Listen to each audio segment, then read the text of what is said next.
Professor Dave and Chegg here. We know a bit about amines, including how to name them. So now it's time to learn about their properties, and in particular, their basicity.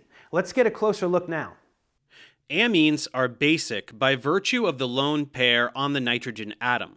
This allows them to act as Bronsted-Lowry bases, because the lone pair can accept a proton from some proton donor.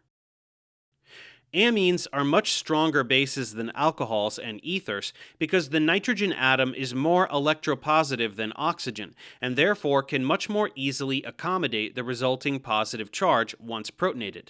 However, amines are not nearly as basic as hydroxide or alkoxides, as those are negatively charged, while amines are neutral.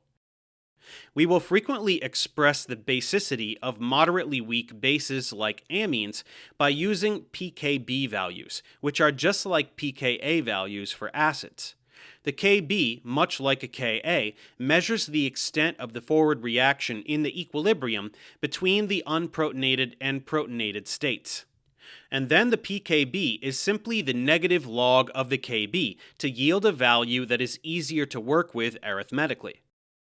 A lower pKb corresponds with a stronger base. Conversely, if it is more convenient, we can also look at the pKa of a base's conjugate acid. The stronger the conjugate acid, the weaker the base, and the weaker the conjugate acid, the stronger the base. For example, the conjugate acid of ammonia is the ammonium ion, which has a pKa of 9.26. As we add alkyl groups to the nitrogen, the pKa of the conjugate acid increases, meaning it becomes a weaker acid. This is because the base becomes stronger, as alkyl groups are slightly electron donating, thus increasing the basicity of nitrogen's lone pair. However, there are special cases, such as with aniline. The pKa of the conjugate acid is 4.63, which is much more acidic than the other examples. This is because aniline itself is so much less basic, because the lone pair on the nitrogen is tied up in resonance with the benzene ring, and is therefore much less available for abstracting a proton. This corresponds with a lower basicity.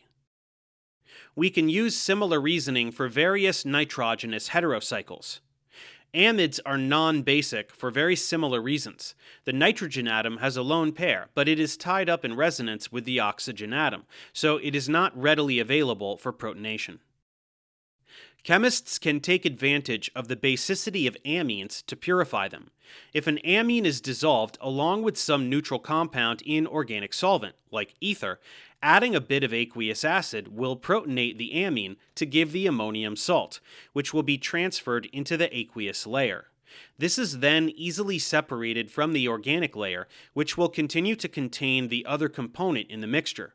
Thus, extraction will separate the two, and the ammonium salt can then be treated with some base, like sodium hydroxide, to get the amine once again.